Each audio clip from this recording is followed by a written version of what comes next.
Growing up, we're told we're either creative or analytical, an artist or a numbers person. Mickey Down and Konrad Kay began as the latter, two bright young banker friends working spreadsheets and Bloomberg terminals. That is, until they completely reinvented themselves, dropping out, dedicating themselves instead to writing, and ultimately becoming the creators of one of the most compelling modern dramas on TV, HBO's Industry. I'm Justin Campbell-Platt. Welcome to Make Like the Greats, a podcast where I dissect the lives and work of the great makers to uncover ideas we can use in our own. And in today's episode, we're unpacking the journey of how these two young friends walked out of some of London's largest financial establishments and walked into one of TV's most prestigious. And by the end of this episode, you'll know 6 rules for creating great work, all drawn from Mickey Down and Konrad Kay's creative process. Now, the reason I'm covering this incredible story in an episode is firstly because I just love Industry, a show that on the surface is about young grads entering the London finance scene, but the themes it explores are much deeper than that. And to me, without a doubt, it's one of the greatest modern TV shows you're not watching. Even in HBO's prime TV slot, it still feels like a secret that only a few of us know. But then again, what doesn't help it is that it's actually a very difficult show to describe. It's not a typical show set in the finance world, and in fact, it feels utterly unique.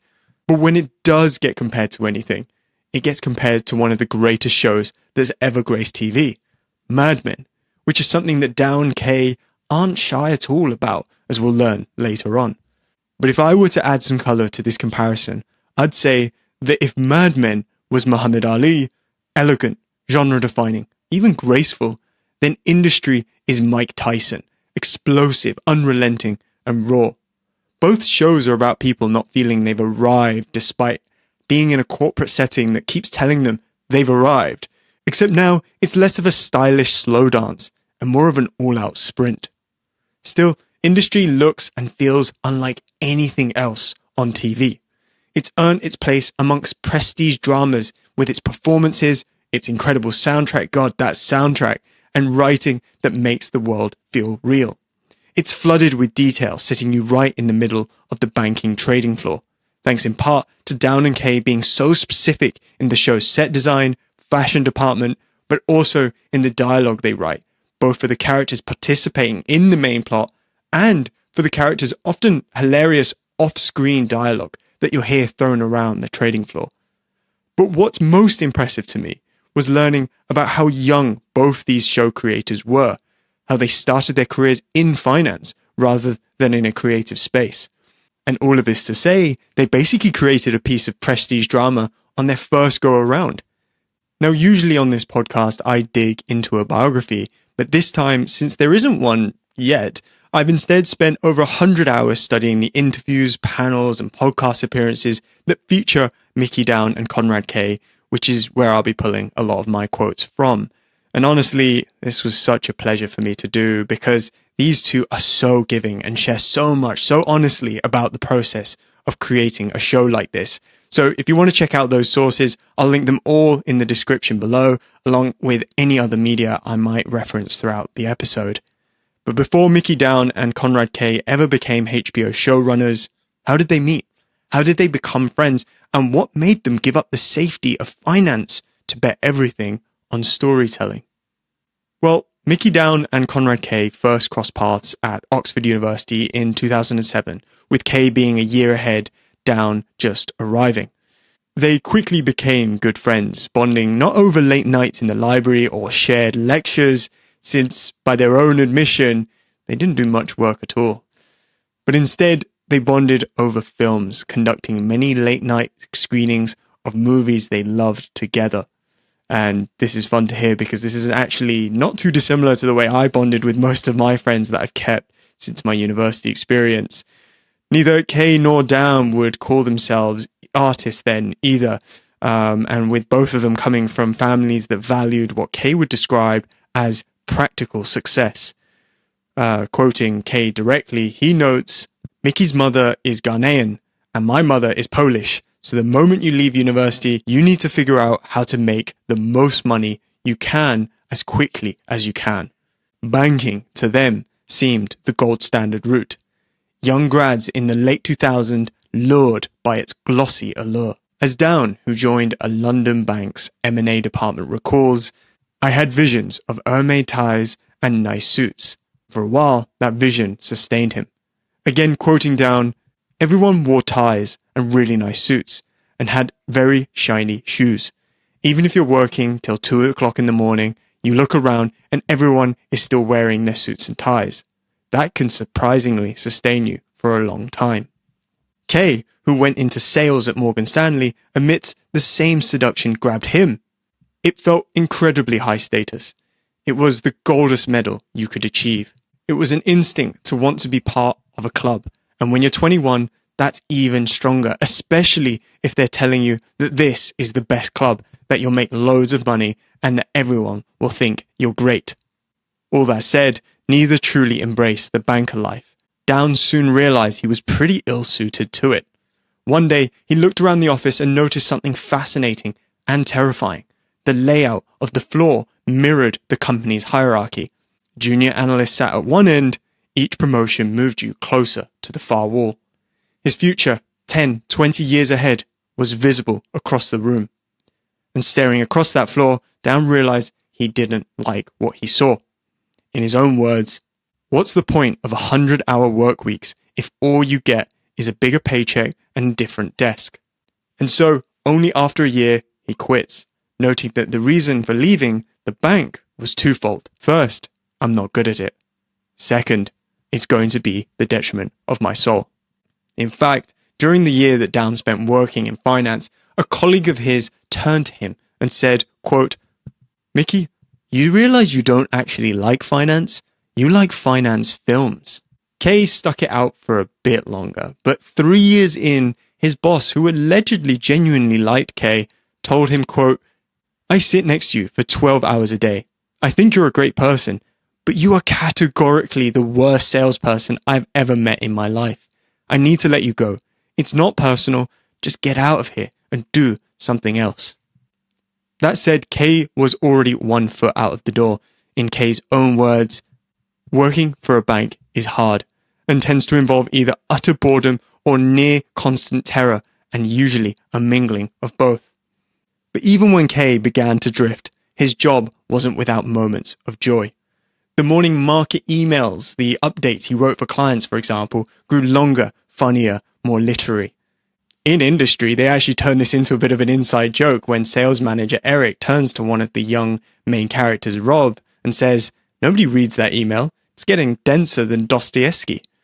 But of course, in hindsight, this is where we can see glimmers of Kay's true calling, expressing something through words, not numbers. And so this is where I take note that a lesson we can take here is to pay attention to what energizes you, even within a job that on the macro you might find uninteresting. Author Robert Greene calls this in his book Mastery, your inner force, that pull that guides you in childhood and flickers back to life whenever you do something that aligns with that initial love. And for Kay, that spark came through writing. In the end, both Kay and Down stepped off the finance treadmill. And whilst by leaving, they may have left behind the prestige, the suits, the salary that came with their jobs, they didn't leave behind the insights, stories, and characters and cautionary tales about life on the trading floor. And soon, they'd discover that everything they thought was wasted time was actually material. Once they walked away from finance, Down and Kay threw themselves into writing. It wasn't an overnight Hollywood story, though. In fact, far from it. They still took on full-time jobs, odd jobs if you will, but now they gave themselves the time that their finance jobs wouldn't allow them to keep writing on the side. Mickey Down even worked at a talent agency where a TV presenter once told him, quote, "If you think you're good at something, even if you're not, just keep going." They took that to heart. And over the next few years, they wrote and pitched 10 different TV shows, 9 of which went nowhere, but each of them made them better. As Kay later put it, quote, "I've never felt like we weren't going anywhere. We never stalled out. There was always something happening." And indeed, something was happening. Their first project was an indie film called Gregor, a dark comedy about a 20-something who begins to drift after having lost an internship. They crowdfunded Gregor to make it themselves, raising £8,000 from interested members of the public, which is no joke, by the way, since Christopher Nolan made his first film for £6,000. Now, Gregor landed a nomination at the British Independent Film Awards, and off that, both Kay and Down managed to get themselves some small TV writing jobs. And then came the meeting that changed everything. And it was at this time that their 10th TV show pitch would get greenlit. Jane Tranter, CEO of production company Bad Wolf and former BBC drama head, was always keen to create something that looked at the finance world. Something that examined why, despite the 2008 financial crash, many young people were still flocking to work in finance. In the process of trying to determine what that show might be, Tranter recalls even looking at an article about a real-life story about how one intern actually died whilst working at an American bank in London. During this exploration, a colleague of Tranter's recommended that she meet with the writing duo Konrad Kay and Mickey Down, since they had had first-hand experience in exactly the domain Tranter was keen to explore. Upon meeting, after Tranter explained what she was exploring, Kay and Down expressed that this was exactly the kind of project they had been craving. In fact, sitting in a drawer somewhere was an old script that the pair had written, one that they referred to as a really bad banking pilot, mostly with characters complaining about their jobs. They dusted it off, reshaped it, and pitched it again. And this time, the prestigious HBO, the company behind shows like The Wire, The Sopranos, and Game of Thrones, said yes, commissioning 2 pilot scripts and a full season roadmap for industry. And suddenly, the 2 ex-bankers who had thought they left the finance world behind had the chance of a lifetime to turn their experiences into television. The lesson here is something Ryan Holiday learned from his mentor, Robert Greene. Quote, "It's all material. Everything frustrating or disappointing can be fuel. Don't get upset about what happens. Collect it, observe it, turn it into material." That's exactly what Down and Kay did. Their so-called detour, the grind of finance, became their most valuable resource. And so, with HBO's backing, they faced their next challenge, writing not about some abstract world of bankers, but about the one they knew intimately. Because to make this show work, they had to write one thing that no one else could, what they already knew. And so, Down, Kay, and producer Tranter got to work, writing every day for almost 3 years. To Down and Kay, this was far from the fast track they thought Tranter had given them. But as it turned out, to quote Mickey Down speaking at the Edinburgh TV Festival on a panel with Jane Tranter, quote, 3 years was actually a perfect amount of time for us to discover how to write a TV show. Kay echoes this sentiment and adds that in the panel, they rewrote their first episode 85 times.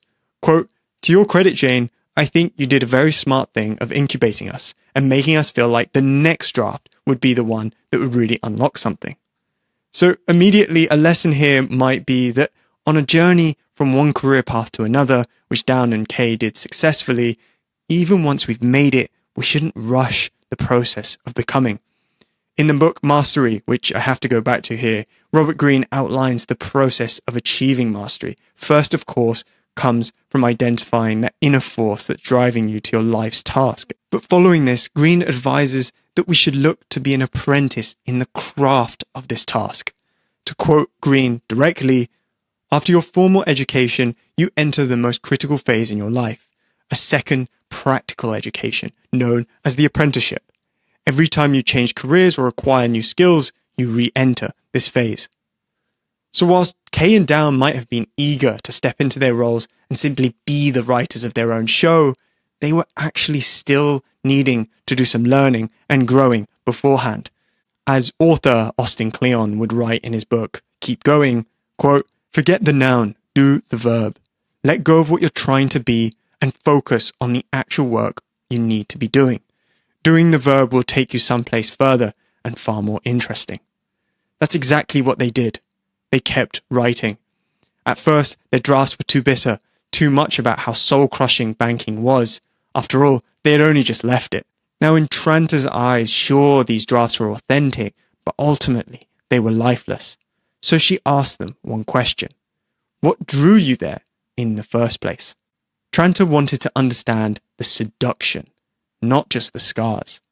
After all, she was keen, even before meeting Kay and Down, to understand what made people go into banking, even after living through the 2008 crash. And Down and Kay were two people who did exactly that. So putting their frustrations and bitterness aside, Down and Kay plunged into their memories and mined them for how it once felt going into the finance world. French novelist Marcel Proust once wrote that memories live not in facts, but in sensations. So that's exactly where the pair went. And in doing so, they reconnected with that first rush, the adrenaline, the buzz, the insecurity of wanting to belong. This was what industry would need to feel like. Down would later say, quote, "We knew we could write the show because we understand this environment, the minutiae of it, how people talk, and what it's like to be young in London. We wanted to mesh those two things together." There's a great quote that I'm reminded of here that I discovered by analyzing the creative process of Studio Ghibli's founder, Hayao Miyazaki, who said, quote, "What rushes forth inside you is the world you have already drawn inside yourself, the many landscapes you have stored up, the thoughts and feelings that seek expression." Similarly, when I studied Bruce Lee's creative process in a previous episode, I learned that he was at his best when he was embedding his own personality and life experience into his roles. Like when he was using his cha-cha skills to enhance his stunt choreography. Yes, believe it or not, Bruce Lee was once a cha-cha champion. Basically, Bruce Lee let his work be a reflection of what made him unique. One of the oldest pieces of writing advice is write what you know. And it's our first rule we can take to making great work. So in your work, don't waste time wishing you knew more about something or had some other experience to lean on. Instead, use the material that life has already given you, the things that only you have lived through. That's where the texture and details come from that make work feel real. It's the edge no one else can fake their way to. But there was another edge that Down and Kay had that made their work with industry more inviting and more alluring. Now, before we ever hit play on something, what gets us excited about a film or a series? Often, it's the promise that we'll be taken somewhere we can't normally go. The idea that what we're about to watch will not just entertain us, but transport us. That they'll take us into rooms that we'll never get to enter otherwise. Take The Godfather, for example. It didn't sell itself as a family drama, which is what it ultimately is, but instead, it sold itself as an inside look in the mafia. Take Mad Men, which is not marketed as an intimate show about existential loneliness, but as an invitation into the smoke-filled offices of Madison Avenue where the world's greatest ads were being produced. Or even The Social Network, which promises a peek into the dorm rooms that Facebook was built in and the boardrooms that tore the founders apart. All these examples were successful partly because they sold audiences on the fact that they would pull back the curtain on a world that was once inaccessible for us. And this is exactly what Mickey Down and Konrad Kay understood they could do with industry. Because banking at the highest level is a world sealed off from most of us, and they had lived inside it. They knew how it felt when the automatic lights turned off because you stayed at the office too late. They knew which restaurants you took clients to, which wines you ordered, and which drugs your colleagues took afterwards. And they knew exactly the kind of talk that echoed across the trading floor, the jargon, the jokes, and the quiet panic beneath all of it. So they filled industry with all of those details. Kay even notes that they use ADR, which is a kind of background voice recording done after filming, to add off-screen dialogue for characters like Rishi. I love this because it's those ambient layers that really make the world feel alive. Not just the story, but the texture surrounding it. And that texture goes beyond background chatter. It's also in the language. In GQ's article that tries to explain industry's unintelligible finance jargon, writer Jack King notes that, quote, "You can't get through an episode of industry without someone talking about a yard or going long or short. It might as well be in a different language with hard-coded subtitles." Writer Nick Chen from Dazed even thought that his review copies were missing subtitles because the jargon was just so dense. But that's exactly the point. Down and Kay don't want to hold your hands. They want you to feel what it's like to be the new grad on their first day, intimidated, disorientated, but also a little exhilarated. So the next rule we can take from Down and Kay would be to give people a peek into an inaccessible world and let them find their own way through it. Because part of what makes stories magnetic is the sense that we're being invited somewhere we don't belong. It's the same instinct that makes gossip addictive or luxury brands desirable. We want what's hidden. It triggers our curiosity and our desires to know what others don't. That peek behind the curtain makes us feel like insiders. And Down and Kay nailed that balance. They didn't translate the world for us, they dropped us into it. When industry starts, it doesn't pause to explain the rules, it trusts you to keep up. And because of that, you actually lean forward as an audience member. You listen harder.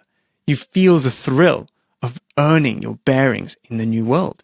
And that's actually a rare thing because most creators, especially in TV and film, make the mistake of sanding off the edges.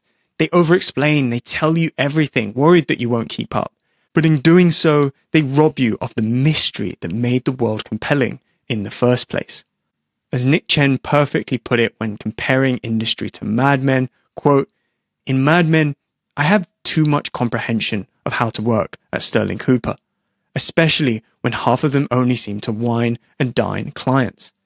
And that's exactly the danger of over-clarity. When a world becomes too easy to understand, it stops feeling like a world. Down and Kay refused to translate banking into something neat and digestible. They wanted to immerse you in it and trust that your imagination could do the rest. As Mickey Down told Television Academy, quote, "Audiences are smarter than we give them credit for." And to me, that single idea might be one of their greatest creative strengths.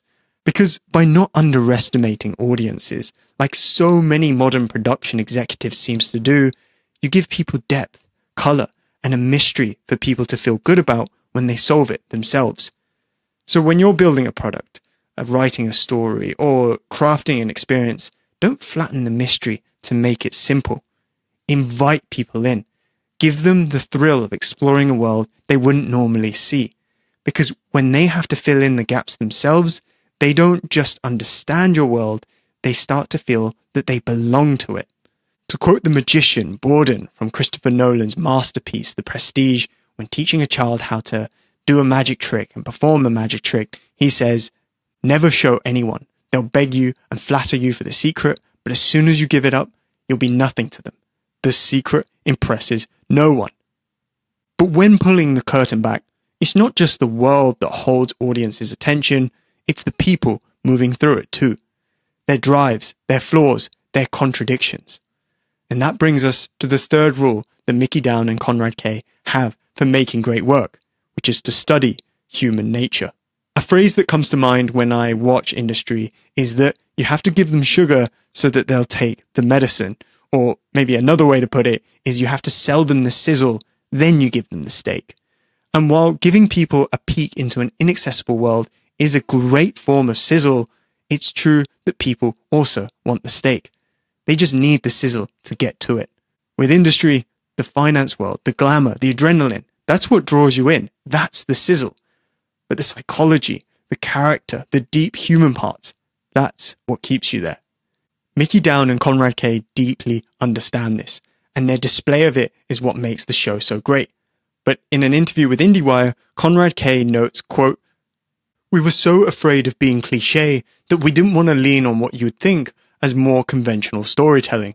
But when the conventional story is the bedrock of what we're doing, all the stuff me and Mickey love, character, dialogue, psychology, you can build a much safer house."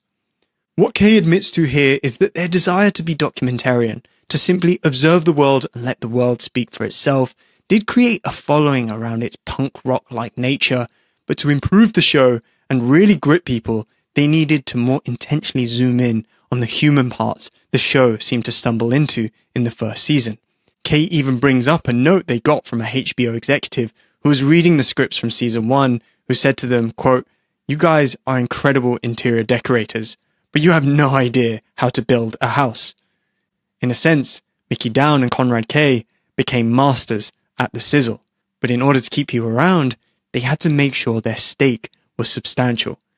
And one of the biggest psychological through lines that Kay and Down explored through their writing of the show, in the stake, if you will, is the way humans feel about class and status. At its core, Industry is about people trying to climb a hierarchy, but also about what happens when ambition collides with the invisible walls of class, race, and background. And whilst I just mentioned a quote that spoke to how the creators recognized they needed to lean further into the psychology of the characters in follow-up seasons, that's not to say that the first season didn't already have a great commentary on class.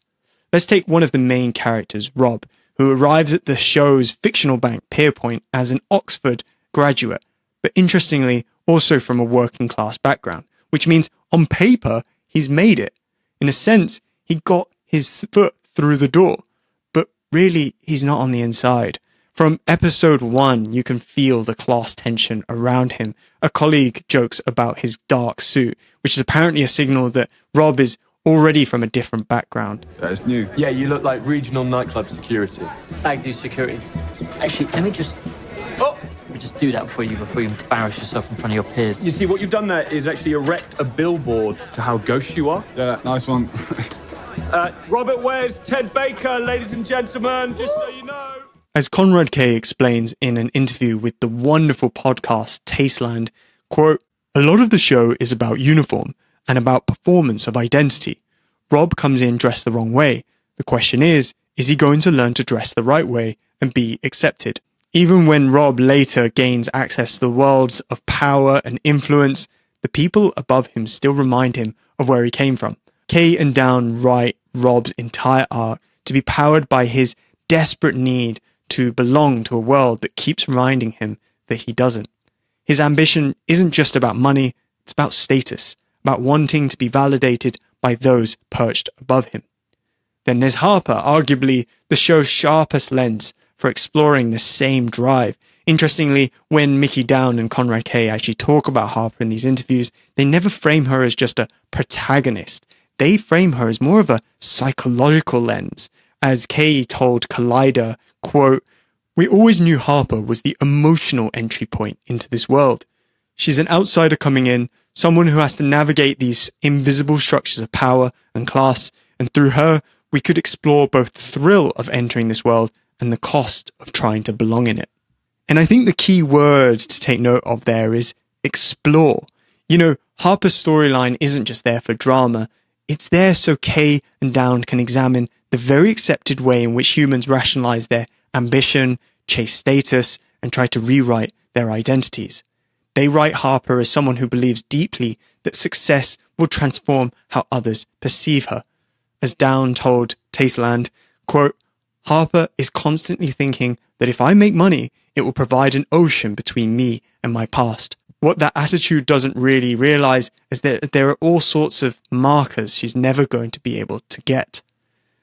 Now that's a brutal, deep insight into humanity. We convince ourselves that our achievement will change our social reality, but the invisible hierarchies persist. And it's no accident that Harper runs up against those hierarchies again and again, as Down and Kay build this into their writing, in both the conversations she's a part of, but also the way others talk about her when she's not in the room. They use Harper to dramatize a universal psychological truth that Robert Greene captures perfectly in his other book, The Laws of Human Nature. Quote, "We humans are obsessed with rank. We constantly monitor where we stand in relation to others, above, below, or equal, and are extremely sensitive to any perceived changes in status." That's the engine driving Harper's character, and it's the psychology that makes Industry so compelling. By understanding human nature, Down and Kay could write characters who act, speak, rationalize like real people. Even when those characters are unlikable, we believe them because their behavior follows truths we recognize in those around us, and when we're really honest, in ourselves. But that's exactly where most stories fail. All too often, we're pulled out of a movie or film because a character acts unnaturally when a line feels like a writer speaking and not a character. But Down and Kay's dialogue never breaks that illusion because it's built on psychological truth. J.R.R. Tolkien captures this idea beautifully in the foreword to The Lord of the Rings, which I only discovered because of this wonderful podcast called Becoming the Main Character. Quote, "I cordially dislike allegory in all of its manifestations. I much prefer history, true or feigned, with its various applications to the thought and experience of readers." In other words, great stories don't tell us their meaning. They embody it. They let us find out our own truths in them. And that's exactly what Down and Kay do. That's why their characters feel real. That's why their themes hit so hard. Not because they're spelled out, but because they're lived. But how do Mickey, Down, and Konrad Kay study human nature in the first place? How do they have such sharp analysis on class and status anxiety? By doing what we can all do. They experience it, they observe it, and they talk about it. In the same podcast with Tasteland, Kay says that, quote, "We always say the show is about class. The boundaries between characters are insoluble. The guys at the top can play down if they want to, the guys at the bottom can play up, but they'll never fully transcend where they come from. That's like me and Mickey. It doesn't feel like a modern idea, so people bump up against it. But I think me and Mickey really believe in our conversations about the show. We're best friends. We talk about this all the time." By the way, I love that they're best friends. What a great working relationship they have. So again, how do the pair study human nature? They experience it. And upon experiencing it, they talk about it. To quote the wonderful author and mathematician Nassim Taleb, to become a philosopher king, start with being a king, not being a philosopher. In other words, to understand the world, you have to first live in it. So to make work that feels alive, don't just design characters from a distance. Watch people, listen to them, experience what they experience. Because when you understand how people really think, feel, and behave, your work stops being about them and starts being for them. Now, if Rule 2 was about pulling people into a world, and Rule 3 was about getting them to stay through psychological depth, then Rule 4 is about making sure that once they're there, they can't look away. Mickey, Down, and Konrad Kay's philosophy here is pretty simple. Don't hold back. Create something shocking. As Konrad Kay puts it on the Tasteland podcast again, quote, "Why don't we do the most daring version of the show whilst we have the stage?" And I love that phrasing, whilst we have the stage. There's a rare humility and awareness in that, which recognizes that opportunities like this don't come around all the time and that they don't last forever. But by the time they've reached season 3, they've earned HBO's trust. And Kay notes on the IndieWire podcast that, quote, "Season 3, we just thought, let's get away with as much as we can. Let's throw everything at the wall. We don't know if we'll come back. So let's use our best ideas and burn through them. Make it funnier, more expansive. Make every episode feel distinct. Now's the time to set off the fireworks." Now that line, "set off the fireworks," I love that. And it perfectly captures how they work. You know, each episode of Industry feels alive because they don't save anything for later. And that leads us to the next rule we can take from Down and Kay, which is to create something shocking. In the 50 Cent episode, I covered how 50 Cent believed that it was important for any maker to enter their scene projecting that they were dangerous and shocking. Well, that's exactly what the makers of Industry did. They entered their scene with a show that felt dangerous and unpredictable, and did so by doing these 3 things. They burn through their best ideas, they write themselves into corners, and they use contrast masterfully. So let's break that down. There's a quote from Konrad Kay in the pair's interview with Dazed, where Kay expresses the problem with modern TV. He says, quote, "In modern TV, you have your pilot, your second episode, 6 hours of filler, and your ending." And we were like, let's expedite all the main stories. If Harper's going to kill Eric, she should kill him in episode 3, not at the end of episode 8. We don't pull any of our punches. Now, don't worry, there aren't any spoilers in that quote. Luckily, Kay is just speaking hypothetically, really just to illustrate his point. And in fact, at the Edinburgh TV Festival, Mickey Down came out and rightly said, quote, "The worst thing a TV show can do is tread water," followed by, "Why shouldn't every episode feel like the finale?" I just love this reframe. You know, every now and then you encounter an artist that thinks differently about the way to approach something from the way that it's always been approached. And it's exactly this mindset that keeps making industry so gripping. Every episode matters. But what does this mean in practice? Well, it means that in the writer's room, Kay and Down don't hoard their best ideas. They use them immediately, trusting that more will come as they keep writing. As Mickey Down told the Washington Post, quote, "We love churning through our material. We love burning our best ideas." The creative confidence they have here to use their best ideas to write away, to burn them. I love that expression, by the way. This is one that we should all adopt. You know, Rick Rubin, the music producer I covered in the previous episode, says in his book, The Creative Act, that, quote, "People think they have to save their best ideas for the right moment. But the truth is, when you use your best ideas now, new ones appear. It's a flow, not a storehouse." Even the creator of the wildly successful musical show Hamilton, Lin-Manuel Miranda, has similarly advised artists to use their best ideas. But not just because it will facilitate more ideas, but because there's a risk that by not using them right away, you can fail to give them that initial excitement and effort, and thus their best chance to be realized. To quote him directly, "Don't hoard your ideas. If you do, you'll sit on them so long that they'll lose their spark. You have to trust that more will come." In other words, light your fireworks now, because if you don't, the fuse goes cold. And whilst we should trust ourselves to keep producing firework after firework, Kay and Down found a way to stack the deck and to make sure that even after burning their best ideas, the next ones would still land just as hard. As Mickey Down explains to the Washington Post, quote, "We love writing ourselves into corners, and we love trying to write ourselves out of them again." Now, I'll try and avoid spoilers here, but Down and Kay did write themselves into a hell of a corner for the ending of season 2. So much so that they found themselves tempted to reverse what they had done when they started writing season 3. Kay refers to the temptation to just sitcom it and reset things to how they were at the start of season 2 so that they could keep the character dynamics as they were. But by doing that, they recognized that they'll be treading old territory and robbing themselves of an opportunity to keep the show fresh. So instead, Down and Kay committed. And that commitment was important because it did two things. Firstly, it made season 2's ending powerful. It signaled to audiences that anything can change at any moment, that the audience shouldn't feel comfortable trusting that their favorite characters were always going to be alright. But secondly, it opened new creative doors they may have not explored otherwise. And ultimately, the decision to commit made for a season 3 that feels in part like a natural continuation, but in part nothing like we've seen yet from industry, which made it feel exciting.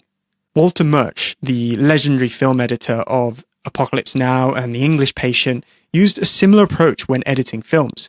He'd often physically rearrange film strips or move a scene up and down the timeline, not just for narrative structure, but to see what unexpected resonances or ideas emerged.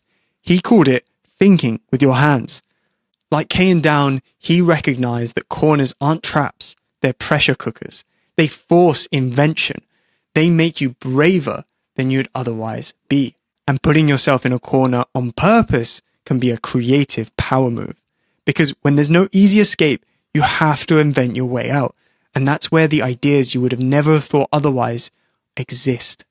But despite all these great ideas that created shocking work, of course, like anything, even shock loses its power if you repeat it over and over again.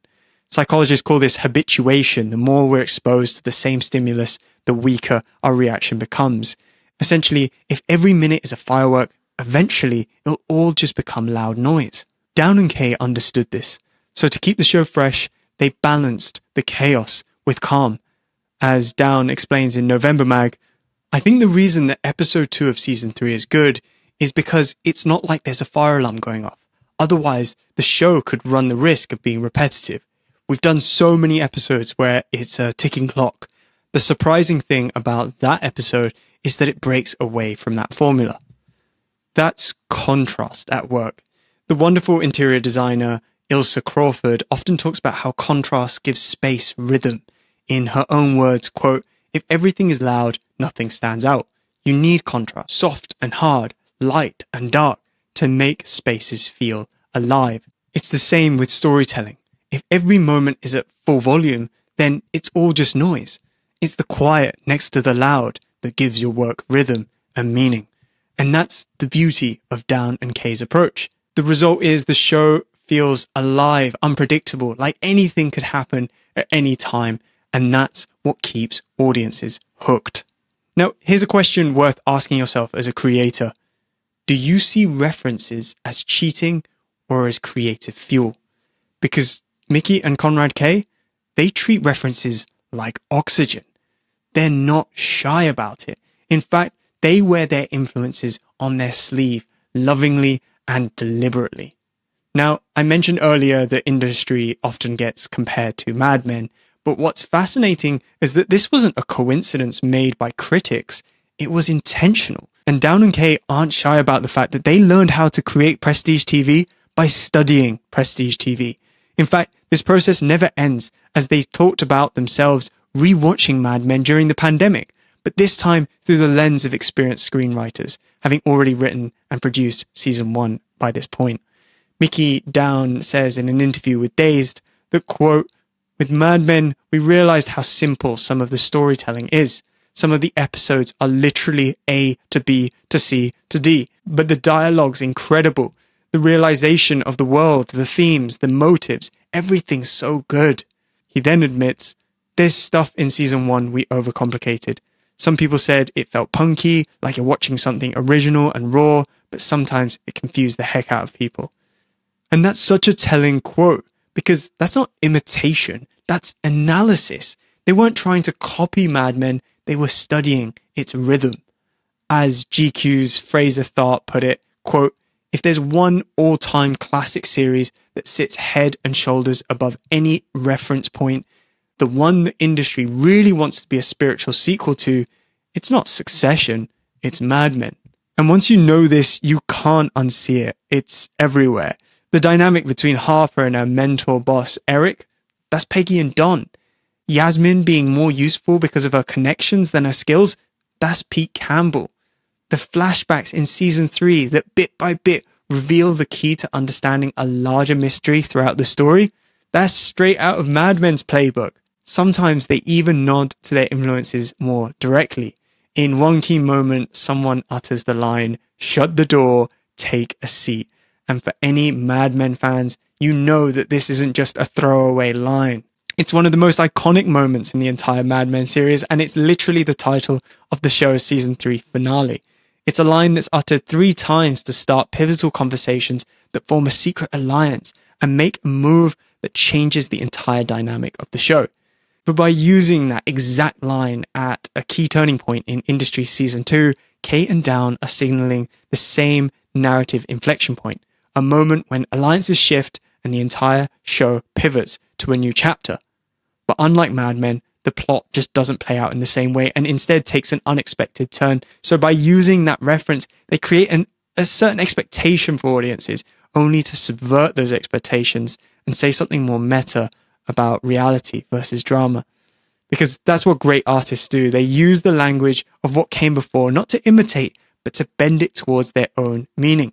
And that leads us to the next rule that we can take from Down and Kay. Steal like an artist. Down and Kay understand that originality doesn't come from a vacuum. It comes from lineage. They've steeped themselves in the work that came before them, but they remix it through their own experiences. You can see this again in their love for Michael Mann's Heat, the tone, the pacing, the soundtrack, even the borrowed line, "For me, the action is the juice," all nod to it. And if that wasn't enough, season 3 of Industry even echoes a moment from another HBO show, The Sopranos, in a quiet, devastating scene that longtime fans would immediately recognize. No spoilers here, but all I'm saying is petrol station. If you know, you know. And fun fact, I actually once very briefly met Mickey Down on a train And guess how I spotted him? I spotted him because I first spotted someone wearing a t-shirt that had the Sopranos logo on the back. And just when I thought, this guy's awesome, the guy turned around to reveal he was Mickey Down.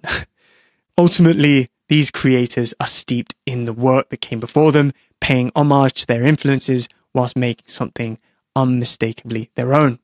Author Austin Kleon has a book that literally titles itself after this rule, a book called Steal Like an Artist. And there's a quote worth noting here.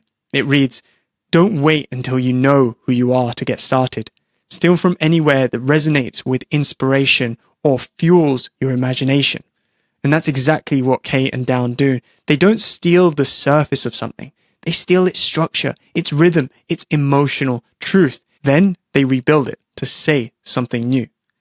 In a book I often reference on this podcast since it's one of the best books ever written on creativity, The Runaway Species, writers Anthony Brandt and David Eagleman also note that, quote, "Human creativity draws on our own experience and the raw materials around us to refashion the world." And that's the essence of great art. Not copying, but refashioning. Taking what's been done before and pushing it through your own lens. Kay and Down understand they're part of a creative continuum. And that's why industry feels both classic and contemporary at the same time, because it is. And if you're making something yourself, here's the takeaway. Don't be afraid to borrow. Be afraid to copy without understanding. Steal the ideas that make you curious. Dissect why they work. Then rebuild them to say something only you could say. Now, have you ever caught yourself wondering, what if I don't get better? What if the best ideas are behind me? It's a fear that every creator faces. But the truth is, the only way you can actually get better is to keep going. Mickey Down and Konrad Kay are proof of that. Even after the show finally manifested and the first season was met with critics' praise and a set of fans who adored the show like me, they didn't stop after their first season and bask in the achievement of all this. They instead just kept writing. As Mickey Down explained to November Mag, quote, "We always go from development to writing to production to post, and then the show is out. Then we start developing the next season, and then the show gets picked up, and then we go straight to writing and then production again. We've been doing that as a cycle for 6 years now." Wow, 6 years of constant creation, no breaks, no sabbaticals to, find inspiration, just a relentless rhythm of making, reflecting, and making again. And that rhythm, I think, matters. Author Steven Pressfield has a brilliant way to think about this, where he suggests that it's in the break between the project's end and the start of the next where the biggest opportunity for creative struggle arises. He says, quote, "You never take a break at the end of a project. That's when resistance creeps in and you can't get started again. It's like taking a break after the NBA Finals. You've got to get in the gym the next day." Author Ryan Holiday, a great fan of Steven Pressfield's, lives by that exact advice. And ever since writing his first book, he's not taken a break since. In fact, hilariously, every time one of his books hits the bestseller list, he uploads a video of himself receiving the call from his agent, who he thanks before hanging up the phone, and he goes straight back to writing the next book. And that's exactly what Mickey Down and Konrad Kay have done. They've never let momentum die. They rolled straight from season 1 into season 2 into season 3. And through that process, you can see their evolution. Not because season 1 wasn't great, it was, but because they didn't stop long enough for it to define them. Konrad Kay reflects on this beautifully in November Mag, where he explains that, quote, "Experience of the first 2 seasons has sort of taught us how to write it. We didn't really know what the show was about in season 1. We were figuring it out. And thankfully, we were given an opportunity to figure it out on a HBO budget for 3 seasons. Now we think we know what it is. But that said, we're going into season 4. Maybe the show will evolve again and be totally different. That's the beauty of it." Now that's the mindset of a true maker, a player of the infinite game, never finished, always discovering. And even after the acclaimed 3 seasons, they're still not declaring victory. They're diagnosing, adjusting, evolving. And even as they learned to run a writer's room, structure episodes, and even direct episodes themselves, they uncovered new emotional layers within the show itself. For example, as Down reflects in November Mag, what was revealed to me when we directed the last 2 episodes of season 3 is that the show can actually be quite romantic. I thought we were writing a really cold world full of cold people, but actually there can be quite a lot of romance. We uncovered that the show can have an emotional heart, which I didn't think there was as much as it probably should have been a focal point for us. And it's true, somehow, for such a cold show that always opted to stick to awkward realism, the last 2 episodes of season 3 managed to include some of the most romantically satisfying moments I've ever seen on a TV show. And because the base of the show is so real and raw, they managed to make these romantic moments seem sincere in a way that isn't boring or predictable. They managed instead to sit in a kind of post-ironic sincerity, one I think precisely targets what resonates with audiences of our current zeitgeist. But that discovery didn't come from theory from the 2 writers. It instead came from doing the work, from staying in motion, from writing, from directing, from editing. They do it all, and they haven't stopped doing it all since the very beginning. And the exciting thing is, they're still pushing themselves. As Konrad Kay notes in November Mag, the whole thing has felt an evolution, and the challenge of season 4 will be to keep pushing ourselves beyond the bar of the previous season. We want to make the show feel like something else again, something new entirely. It has to feel like a challenge. The problem with watching a show like Industry as a creator yourself is that you might watch it and think to yourself, damn, these guys nailed it. How am I ever going to think of something as good as that? But the point here is that you don't create a masterpiece by waiting for that one perfect idea. You create it by showing up, making something, learning from it, and doing it all over again. To quote entrepreneur and philosopher Naval Ravikant on the misunderstanding we have with what it takes to achieve mastery, quote, "It isn't 10,000 hours that creates outliers, it's 10,000 iterations." So don't pause too long to admire what you've built. Go back to the desk, keep the pen moving, keep making.